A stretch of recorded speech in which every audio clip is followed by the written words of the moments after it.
2021년 간호조무사 국가시험 상반기 문제풀이를 진행하겠습니다. 1번부터 볼게요. 간호조무사가 동료 업무상, 동료의 업무상 실수를 발견했을 때 직업윤리에 따른 행동으로 옳은 것은 뭐냐라고 합니다. 한재가 위해가 있는지 확인한다. 그쵸? 1번이 정답이죠. 동료를 보호하기 위해 비밀로 하거나 그리고 뭐 보호자가 알고 있는 먼저 확인하는 것보단 빠른 대처가 해야 되는 거죠. 3번도 틀렸고, 다음 저희 근무자에게 문제 해결을 미뤄서도 안 되고, 나와 자신의 직무와 관련이 없어도 우리가 무시하거나 그러면 안 돼요. 환자 직결된 문제는. 그래서 우리 1번이 정답이죠. 환자에게 위해가 있는지 바로 확인을 하고 대처를 해야 합니다. 2번 볼게요. 안전한 환경을 위한 병실관리 방법, 우리 기본간호 실무에서 배우는 거죠. 그래서 옳은 건 뭐냐라고 한다면 바닥에 물기는 마를 때까지 두면 안 되죠. 왜요? 우리가 빨리 치워줘야 해요. 마를 때까지 두다가 미끄러져서 낙상 이런 거 위험할 수 있기 때문이죠. 야간에 간접 조명 둔다 바닥에, 우리 노인 환자분들이나 아니면 우리가 좀 거동이 불편하거나 하면 어두워서 잘 안 보여서 또 낙상 위험이 있기 때문에 야간에 바닥에 간접 조명을 켜둬야 합니다. 2번이 정답이죠. 3번, 불안정한 환자의 침대 난간은 내려놓는다. 올려놔야겠죠? 환자가 침상에 누워있으면 우리 침상 난간은 반드시 올려줘야 돼요. 그리고 불안정한 환자는 좀 더 낙상의 위험이 있기 때문에 반드시 올려놔야 합니다. 손상된 전선은 반창고로 가면서 사용하는 게 아니라 수리해야겠죠. 사용하지 않는 휠체어는요, 어딘가에 우리가 이렇게 두고 나서 바퀴 고정해 놔야 돼요. 고정해 놓지 않으면 우리 얘가 굴러와서 다치게 할 수 있어요. 환자나 다른 사람들을요. 그래서 2번이 정답입니다. 그럼 저희 3번 문제 볼게요. 격리의료 폐기물에 해당하는 건 뭐냐? 라고 한다면 격리의료 폐기물은 감염병으로부터 타인을 보호하기 위해 격리된 사람에게 대한 의료 행위에서 발생한 일체의 폐기물이에요. 활동성 폐결핵 환자는 감염성, 질병이고 또 누군가의 전파를 시킬 수 있는 감염병 대상자이죠. 그래서 우리 5번이 정답입니다. 활동성 폐결핵 환자의 객담이 묻은 거즈입니다. 그러면 4번 볼게요. 병원에서 화재가 발생했을 때 입원해 있는 환자를 대피하기 위한 방법으로 옳은 것을 고르래요. 1번, 엘리베이터 이동하게 한다. S죠. 엘리베이터는 화재 나면 이용하면 안 되는 거 여러분들이 잘 더 알고 있죠. 비상구의 인원이 밀집되지 않도록 유도를 해야겠죠. 그죠? 그리고 상황 확인 후 피난을 유도해야 됩니다. 그래서 밀집되지 않도록 해야 되고요. 3번이 정답입니다. 자기 힘으로 움직일 수 있는 환자를 신속히 먼저 대피시켜야 합니다. 출입문의 손잡이가 뜨거우면 우리 다른 피난로를 찾아서 이동해야 돼요. 천으로 감싸주고 문을 열면 그 안에 바깥에서 화기가 엄청나서 손잡이까지 뜨거운 거거든요. 문을 열어버리면 화기가 저한테 확 덮칠 수 있어요. 그래서 널지 않고 우리가 다른 피난로를 찾아 이동합니다. 밖으로 나오는 환자를 구조하기 위해 다시 건물로 재진입하지 않습니다. 그래서 3번이 정답이죠. 5번 볼게요. 소화기관과 기능을 올바르게 연결한 건 뭐냐? 라고 한다면 간은요, 대사기능, 배설 기능을 하고요. 조혈 기능도 하고 또 담즙을 형성하고 분비해요. 그런데 담즙을 저장하는 곳은 담낭이죠. 대장은요, 주로 수분을 흡수하고 위는요, 우리가 펩신 등의 위액을 분비하고 단백질을 분해해요. 당분과 알코올만을 선택적으로 흡수도 하고 또 위샘이라는 곳에 있어요. 위벽에. 이곳에서 내인자와 소화효소 염산이 분비가 됩니다. 그래서 3번이 정답이죠. 식도는요, 인두에서 위까지 연동운동으로 음식물 및 수분을 운반하고요. 그리고 소장은 내인자 분비는 위에서 한다고 했어요. 소장은 우리 영양분을 분해 흡수해요. 그래서 정답이 3번입니다. 6번 볼게요. 정상 호흡에서 흡기 시 사용되는 주 호흡근은이에요. 호흡에 사용이 되는 근육은요, 우리 늑골, 거근, 횡격막, 늑하근, 갈비 밑근이라고 하죠. 내 늑강근, 그리고 외 늑강근 이렇게 있어요. 그래서 외 늑강근은 늑골을 위로 당겨서 흉곽을 넓혀요. 그래서 우리가 사용되는 근육, 우리 외 늑강근입니다. 여러분들이 우리가 기본간호에서도 배우지만 해부에선 더 자세하게 배우죠. 우리가 기본간호에서는 호흡할 때 우리가 주로 사용하는 근육은 늑강근, 그리고 횡격막이 있다 이렇게 배우기는 해요. 그런데 좀 더 디테일하게 늑골 거근도 있고 늑하근도 있고 늑강근에서는 내 늑강근과 외 늑강근이 있다. 이 정도는 기억을 해 주셔야 합니다. 그래서 6번의 정답은 외 늑강근이에요. 그럼 7번 볼게요. 위장 출혈 가능성이 높은 고혈압 환자에게 투여를 금지해야 하는 약물은 우리 양리 파트죠. 위장 출혈 짝꿍처럼 우리 아스피린 알고 계셔야 합니다. 그래서 아스피린이 정답이에요. 아스피린은 해열 진통, 소염, 혈전 치료제로 사용이 되고요. 금기는 출혈 가능성이 높은 사람들에게는 금지해야 돼요. 그래서 혈우병이거나 출혈성 궤양이 있거나 위궤양 환자에게는 금지합니다. 그럼 8번 볼게요. 모르핀 투약 전 반드시 확인해야 되는 것은 호흡이죠. 4번이 정답입니다. 모르핀의 효능은 진통제예요. 그런데 부작용으로는 호흡 억제가 초래할 수 있기 때문에 호흡 부전 환자나 아니면 노인 환자에게는 주의해서 투여를 해야 합니다. 9번 볼게요. 요독증이 있는 신부전, 만성 신부전, 급성, 아무튼 신장에 문제가 있는 분이구나 라고 한다면 이런 사람에게 권장되는 시기가 뭐냐라고 합니다. 신장 기능 부전, 그리고 수분 염분이 축적이 되어 나타나는 증상으로 신장 기능이 진행적, 불가역적으로 황폐화된 상태를 우리가 신부전증이라고도 합니다. 치료는 대증요법을 하고 또한 저단백질 식사, 부족 예방을 위한 염분 제한, 그리고 포타슘, 칼륨이라고도 하죠. 포타슘이나 인해 섭취를 제한해야 합니다. 우리가 칼륨이나 이런 포타슘을 걸러주는 게 신장에서 하는 역할이기도 해요. 그래서 얘네들을 배출하는 게 신장에서 하는 역할이죠.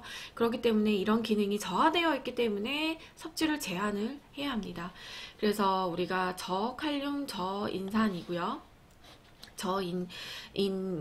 섭취 제한이고, 그리고 저단백질 식사. 그래서 2번이 정답입니다. 그러면 11번 볼게요. 치아 우식증에 관한 설명으로 옳은 것은 이요. 우식증은 매끄럽지 않은 게서 많이 나타나죠. 우리 치아 어금니 이렇게 울퉁불퉁해서 이런데 우리가 음식물 같은 거 끼게 되면 잘 썩으니까 우리가 치아 혼매우기 이런 걸로 충치를 예방하잖아요. 그래서 매끄러운 게 아니라 우리가 울퉁불퉁한 치아에서 호발하죠. 치아 표면에 무기질이 침착되는 과정이다. 아니고요. 그래서 저희 범랑질보다 상아질에 더 빠른 속도로 확산된다. 3번이 정답이죠. 그래서 우리 한 번 손상된 치아는 우리가 회복될 수 없어요. 그래서 또 상아 부분 제거하고 그 다른 재료로 충치가 생기지 않도록 더 공간을 채워준다. 이런 것들도 우리 교재에 나와 있죠. 치아 우식증으로 치아 조직이 파괴되어도 재생될 수 없고 치은 퇴축이 심하면 치아 우식증 발생률이 증가하겠죠. 그래서 우리 정답은 3번입니다. 12번 볼게요. 치과에서 사용하는 진공 흡입기에 관한 설명으로 옳은 것은입니다. 흡입기 팁 1일 1회 교체한다? 하루에 한 번이 아니죠. 제가 동그라미 쳤는데 아니죠. 우리가 사람당 교체를 해서 써야 돼요. 그래서 한 사람당 한 개씩 교체해서 사용을 해야 합니다. 치료 중에 진공흡입기 사용 가능해요. 하지만 진료 방해하지 않아야 되겠죠. 그리고 진공흡입기 팁이 우리가 팁이죠. 팁이 치경을 가리지 않도록 해야 한다. 3번이 정답입니다. 그래서 팁이라고 합니다. 팁. 진공흡입기 시술 부위에 혀와 뺨을 견인할 수 있어요. 진공흡입기 내로 연조직이 빨려 들어가면 흡입력이 낮아지겠죠. 3번이 정답입니다. 팁이 아니라 우리 칩이 아니라 진공흡입기 팁이죠. 우리가 거의 환자마다 팁은 교체해야 한다. 이런 거 꼭 알고 계셔야 합니다. 13번 볼게요. 침요법을 적용할 수 있는 경우 한방이죠. 너무 배고프거나 너무 배가 부르거나 갈증이 심하거나 너무 피곤하거나 하면 안 된다라고 했어요. 그래서 우리가 13번에 대한 정답은 편두통이 심한 경우입니다. 출혈이 많은 경우도 안 됐죠. 그래서 3번이 정답이에요. 14번 볼게요. 구법에 관한 설명으로 옳은 것은 구법 뜸이라고 하죠. 얘네 둘 같은 내용이라는 거, 구법과 뜸이 같은 내용이라는 것도 잘 알고 있어야 합니다. 구법은요, 뜸이라고도 하고요. 허증 질환에 사용한다. 이게 정답이죠. 우리가 온열 작업의 일종이기 때문에 우리가 연료법을 고열 환자에게 사용하지 않고요. 임산부 복부에 뜸 안 되고 혈관이 이렇게 울퉁불퉁 튀어나오는데 직접적으로 우리가 뜸을 뜨면 안 된다.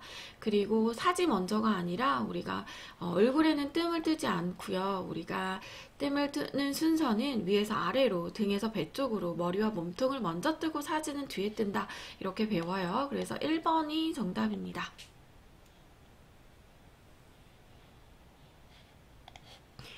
15번 볼게요. 동맥혈 가스 분석 검사 시 주의사항으로 옳은 것은 이요. A, B, GA라고 하죠. 그래서 검사 전 금식이나 이런 거는 필요 없고요. 우리가 꾹 눌러서 지혈하죠. 우리가 문질러 지혈하지 않습니다.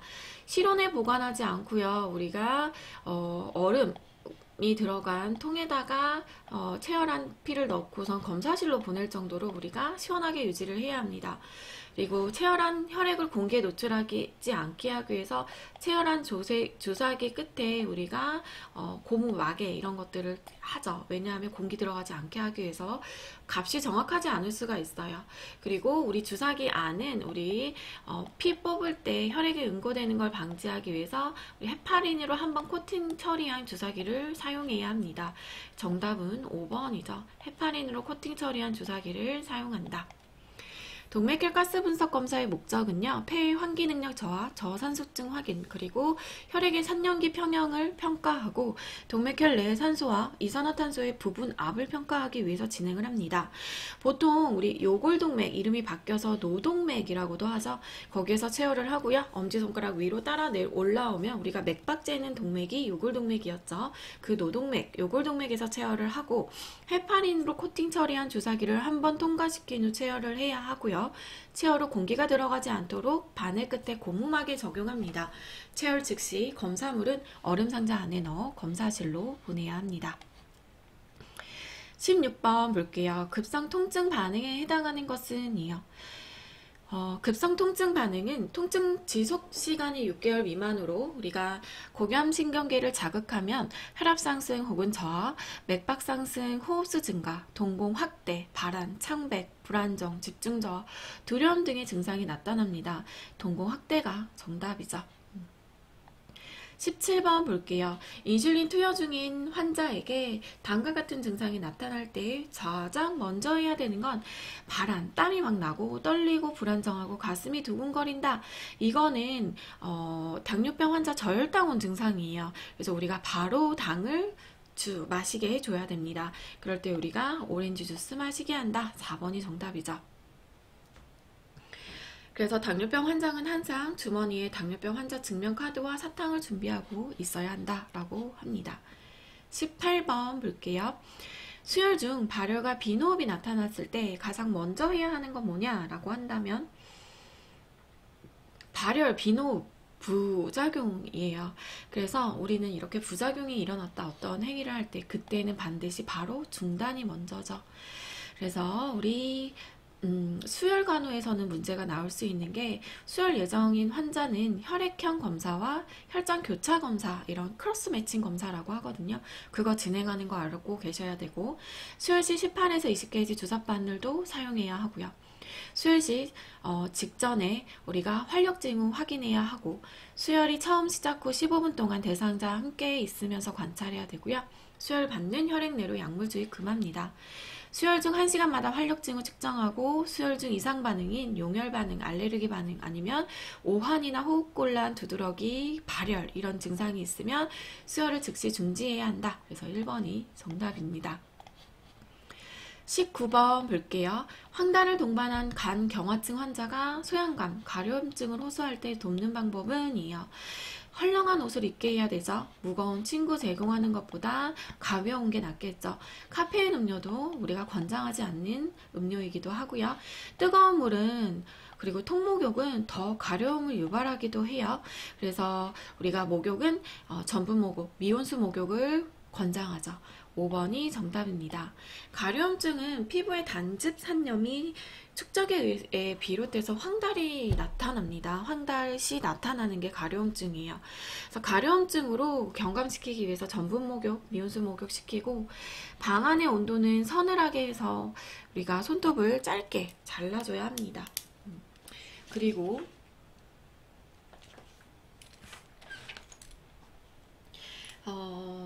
의복이나 침구를 청결하고 구김없이 해주고 항히스타민제 투여할 수가 있습니다. 20번 볼게요. 전립선 절제술 직후 지속적 방광세척을 하는 환자의 다음 상황 중 간호사에게 보고해야 하는 건 언제냐라고 한다면 다 하나하나 볼게요. 침상 안정으로 하고 있다. 뭐 별게 없대요. 우리 2번이죠. 방광세척을 하는데 막혀있다라는 거예요. 이때 바로 보고해야겠죠.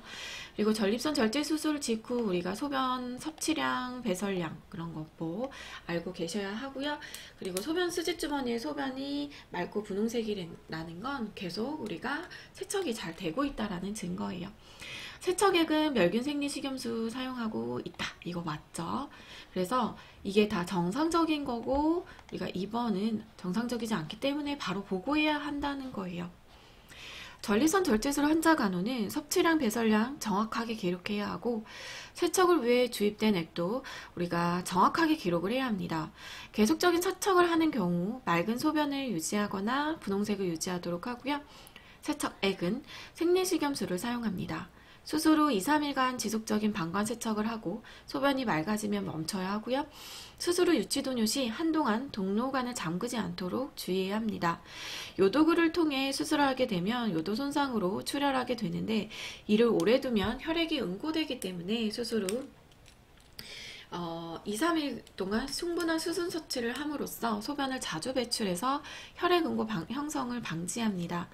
치골 상부, 온찜질 하고요. 24시간 침상 안정 후 조기 이상을 하며 직장 체온 측정과 관장이나 관 삽입을 금지합니다. 6에서 8주간은 무거운 물건 드는 것도 금지하고요. 힘든 운동 제한하고 변비 예방하고요. 방광을 자극하고 맵고 짠 음식, 산성 주스, 그리고 술, 커피 등을 제한합니다. 21번 볼게요. 중이염으로 수술받은 환자가 수술 후 지켜야 할 사항으로 옳은 것은 이에요. 코를 세게 부는 건 우리가 귀에 압력이 또 생성이 돼요. 그래서 권장하지 않고요. 수분 섭취 제한할 필요 없어요. 입을 다물고 재채하게 하는 것도 압이 올라갈 수 있어요. 귀로. 그리고 고개 숙이고 머리 감는 것도 또한 우리가 압력을 올라가게 하죠. 5번이 정답이죠. 그래서 수술 후 일주일은 코 풀지 말고 2주일간 머리도 감지 않아요. 우리가 수그려서 머리를 감아야 하기 때문에 기침이 나오는 경우 입 벌리게 하고 우리가 입 다물고 기침하면 귀에 압력이 올라가서 손상받을 수 있어요. 수술 전에는 머리를 상승시키고 아프지 않는 쪽으로 눕게 해서 통증을 최소화합니다. 수술 후에는 어느 쪽이든 상관없이 머리만 상승시켜 주고요. 우리가 분비물 양이 적어 굳이 수술한 귀 쪽으로 눕지 않아도 되기 때문입니다. 수술 후 평형장애가 있으므로 혼자 침대에서 일어나지 않도록 하고요. 수술 후 24시간은 안정을 취해야 합니다. 22번 볼게요. 백내장 수술을 받은 환자의 다음 상황 중 간호사에게 보고해야 하는 경우는 백내장 수술 후 간호이죠. 그래서 백내장 수술은 우리가 눈의 안구 운동을 최소화하기 위해서 수술한 눈의 안구 운동 최소화하기 위해서 보호용 안대를 사용하고요. 눈꺼풀 위에 밀착하여 붙입니다. 수술하지 않는 쪽으로 눕도록 하여 최근에는 수술 기법이 달라져 체외와는 상관이 없다라고 합니다. 안압 상승 증상이 나타나는지 관찰하고요. 안압 상승 예방을 위해 기침, 코풀기를 제한하고 배변 시 힘을 주지 않도록 해야 합니다. 눈에 긴장 가지 않도록 해야 하고 무거운 물건을 잡을 때도 허리는 펴고 무릎을 구부리도록 합니다. 그래서 정답은 우리가 보고해야 하는 건 뭐냐? 지금 비정상적이어서 보고해야 하는 게 뭐냐라고 한다면 앙화에 별 문제 없죠. 침대 난간 올리고 있어야 하니까 틀렸. 예, 문제의 정답은 아니고요. 머리를 천천히 움직여라 라고도 해요. 수술 받은 눈은 우리가 안구 운동 최소화하기 위해서 안대 착용하라고 합니다. 발작성 기침하는 건 눈에 압력이 올라갈 수 있어요. 안압 상승이 올라갈 수 있어서 우리가 제한을 해야 하는데 기침 안 나도록 처방을 받아 약을 먹거나 해야 하는 거겠죠. 그래서 3번이 정답입니다. 23번 볼게요. 자간 전증을 진단받은 임산부가 경련을 하고 있을 때 돕는 방법이에요. 경련어나 간혹 우리 아동에서도 나오고 성인에서도 나오고 그렇죠. 그래서 정답은 우리 보면 경련어나 간호부터 살펴본다면 먼저 기도 확보가 중요하고 필요하다면 산소 공급도 해줘요. 외상을 입지 않도록 주변의 물건을 제거하고 발작 중에 입안에 무엇을 넣지 않도록 합니다. 옆으로 눕는 축이나 고개를 옆으로 돌려 이물질이 흡입되지 않도록 하고요. 처방에 따라 경련제 투여할 수 있어요. 항경련제. 그리고 경련 양상 이런 것들을 주의 깊게 관찰하고 이를 기록에 남겨야 합니다. 경련 후 분비물 닦고 바로 눕혀 기도 유지, 피부 손상, 상처, 혀의 깨물림 등의 손상이 없는지 관찰하고요. 환자가 완전히 회복될 때까지 구강 섭취 금하고 필요시 수액을 주입합니다. 활력 징후 자주 측정하고요. 섭취 배설량도 측정해야 하고요. 침대 난간 올리고 침대 높이도 낮추고 응급시 사용할 물품 환자 병실에 비치해 놔야 합니다.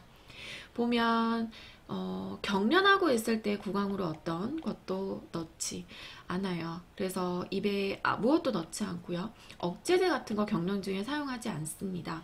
침대 난간에 부딪히지 않게 침대 난간 내린다? 내리면 떨어지겠죠? 그래서 한 번도 틀렸죠. 기도 유지하기 위해서 흡인을 방지하기 위해서 머리를 옆으로 돌려준다. 4번이 정답이죠. 우리가 현재 상태 확인하기 위해 혈액검사 시행한다. 이거는 나중 일이고요. 지금 경련하고 있을 때의 환화 간호예요. 그거랑 다르죠. 그래서 4번이 정답입니다. 24번 볼게요. 초산부의 분만 1기 분만 과정으로 돕는 방법으로 옳은 것은 이요. 분만 1기는 간호는요. 자궁 태반 관료를 촉진하기 위해서 임신부 체위를 좌측위로 해줘야 합니다. 그리고 활동기에 사용될 호흡법 가르치고요. 자궁 수축 시 임산부에게 용기를 북돋아주고 임산부에게 태아심은 들려주고 수축과 수축 사이에 휴식기를 갖도록 합니다. 24번은 5번이 정답이죠. 25번은 분만 전에 분비되는 것으로 자궁 경부를 막고 있던 점액 마개가 혈액과 섞여 나오는 물질은 뭐냐라고 한다면 이슬이죠. 그래서 소량의 피가 섞인 점액으로 자궁 경관을 막고 있던 점액과 자궁 경부가 개대될 때 피가 섞여 나오는 것을 이슬이라고 합니다. 이슬이 나오고 24시간 이내에 분만이 시작된다라고 합니다. 26번 아동간호죠. 미스가에게 보육기, 인큐베이터를 적용할 때 유의해야 할 사항으로 옳은 것은 이요. 보육기 간호 중요하죠. 그래서 보육기 안에서 체중 측정해야 하고요. 보육기 안의 습도는 우리가 병실 습도랑 동일해요. 그래서 40에서 60% 정도로 유지를 해야 합니다. 그리고 보육기를 사용 전에 미리 보온해 둬야겠죠. 몇 도로요? 30에서 32도씨로요. 그래서 우리 정답은 3번이 정답이죠. 보육기의 온도는 우리가 30에서 32도씨로 아이 넣기 전에 미리 보온을 해줘야 합니다. 우리 주기적으로 문을 열어서 환기죠. 그래서 환기하면 아이들 추워요. 감기 걸릴 수 있기 때문에 주기적으로 문을 열거나 하면 안 되고요. 저희가 최대한 적게 열도록 해야 합니다. 보기를 취한 경우 우리가 체온 감지기를 부착하는 경우가 있는데요. 아이를 똑바로 놓았을 때 체온 감지기는 복부에, 그리고 만약에 보기를 취했다, 여기가 코라고 보세요. 그러면 여기 위에다가 등에다가 붙여야 돼요. 그래서 체온 감지기 위에 아이를 놓지 않는다, 이렇게 설명을 합니다. 3번이 정답이죠. 27번은요. 다음에서 설명하는 신생아의 정상적인 반사는 이요. 아기를 반듯이 눕히고 머리를 한쪽으로 돌리면 돌리는 쪽의 팔과 다리는 펴고 반대쪽 팔과 다리는 구부리는 건 긴장 목 반사입니다. 모로 반사는요, 조용한 상태에서 아이에게 자극을 주면 발바닥은 안쪽으로 양쪽 발가락이 닿고 손가락과 손바닥과 손가락은 활짝 피며 팔은 포옹하는 자세가 되죠. 그래서 출생 시 뇌손상 2개나 이상이 있으면 모로 반사가 나타나지 않아요. 그리고 또 중요한 반사는 바빈스키 반사도 중요해요. 발바닥 외면을 발꿈치에서 발가락 쪽으로 가볍게 간지르며 발바닥을 폈다가 다시 오므리는 반사. 제일 늦게 소실되는 반사가 바빈스키 반사입니다. 그렇지만 우리 여기 문제에서 정답은 긴장 못 반사이죠. 5번이 정답입니다. 28번 볼게요. 정상 발달 단계상 18개월 된 유아의 특징은이요. 그래서 18개월 된 아이들은 우리 평행놀이라고 해서 친구 옆에서 장난감 가지고 혼자서 놉니다. 한 발로 뛰는 건 한 4살 정도? 신발끈 스스로 매는 거 우리 언제 가능해요? 우리 가위로 모양 자른다, 머리 위로 공을 던져 잡는다, 이런 것들이 있어. 공 던져 넣는 거 3세경, 가위로 도형 자른 거 24개월 이후, 이런 식으로 나옵니다. 그래서 우리 평행놀이인 친구 옆에서 장난감 가지고 놉니다. 29번 볼게요. 영아에게 이유식을 제공할 때 주의해야 되는 건 뭐냐라고 한다면, 고형식이는 우리가 생후 3개월부터 시작한다가 아니라요, 교재상일에는 6개월부터 시작한다라고 되어 있죠. 이유식이 먼저예요. 이유식이 먼저 먹이고 그 다음에 우유죠.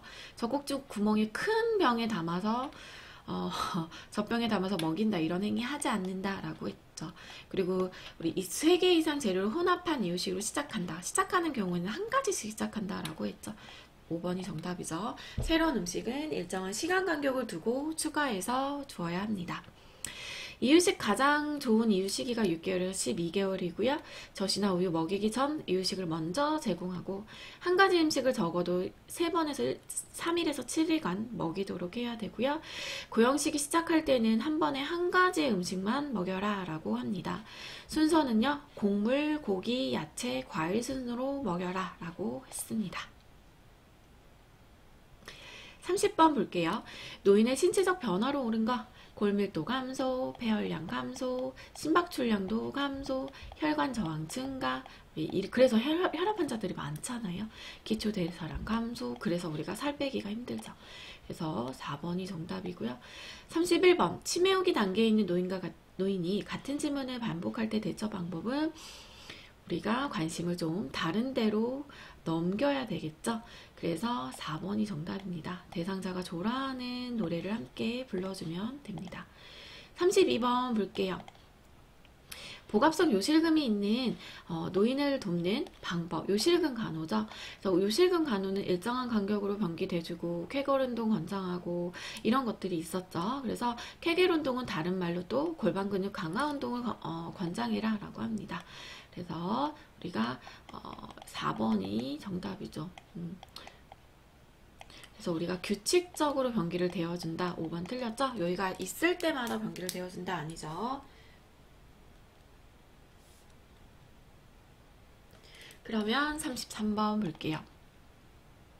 다량의 구토 후 다음과 같은 증상이 나타날 때 가장 먼저 해야 되는 건 뭐냐라고 한다면 차고 축축하고 비노 있고 저혈압이 쇼크 증상이죠. 그래서 쇼크는 우리가 다리를 올려주죠. 그래서 우리 변형된 트렌델린 브루크 자세입니다. 그래서 1번이 정답입니다. 쇼크는 환자가 구토하는 경우 몸을 옆으로 돌려서 입안에 이물질이 이 기도로 넘어가지 않도록 흘러나오도록 해야 하고요. 환자를 눕히고 다리를 30cm 이상 올려줍니다. 변형된 트렌델린 브루크 자세이죠. 그리고 따뜻하게 보온하여야 하지만 뜨겁게 해서는 안 되고요. 출혈이 심하면 상처 부위도 관찰하고 저혈량으로 인해 쇼크가 발생한 환자의 경우 가장 먼저 다리를 올려줘라 라고 합니다. 그래서 다리를 올려준다. 정답이었죠. 34번 볼게요. 자동 심장 충격기에서 심장 리듬 분석을 합니다. 라는 음성 지시를 듣고 그 다음 해야 할 행동으로 옳은 것은 이요. 뭐죠? 심장 리듬 분석 중입니다. 음성 지시를 들으면 대상자에게 손을 떼고 물러나면 됩니다. 4번이죠. 전원을 켜고 전기 패드를 부착하고 심장 리듬을 분석해요. 이때에는 접촉하지 말아야 되죠, 환자를.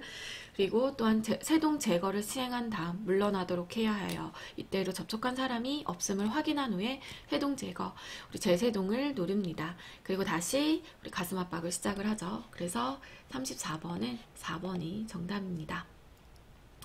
35번 볼게요. 독사에게 다리 물렸을 때 응급처치 방법으로 옳은 것은입니다. 독사는요, 독을 물렸을 때 독 제거하기 위해 칼로 절개하지 않고요, 입으로 독을 빨아내지 않아야 하고, 물린 부위를 심장보다 아래쪽에 위치시키고, 물린 비로 위쪽을 천으로 묶되 손가락 한 개 들어갈 여유가 있어야 된다라고 합니다. 얼음 찜질은 권장되지 않아요. 왜냐? 독소를 비활성시키지 못하여 조직괴사의 위험성이 또 높기 때문이다 라고도 얘기를 합니다. 그래서 2번이 정답이에요. 움직이지 못하도록, 그러니까 고정합니다.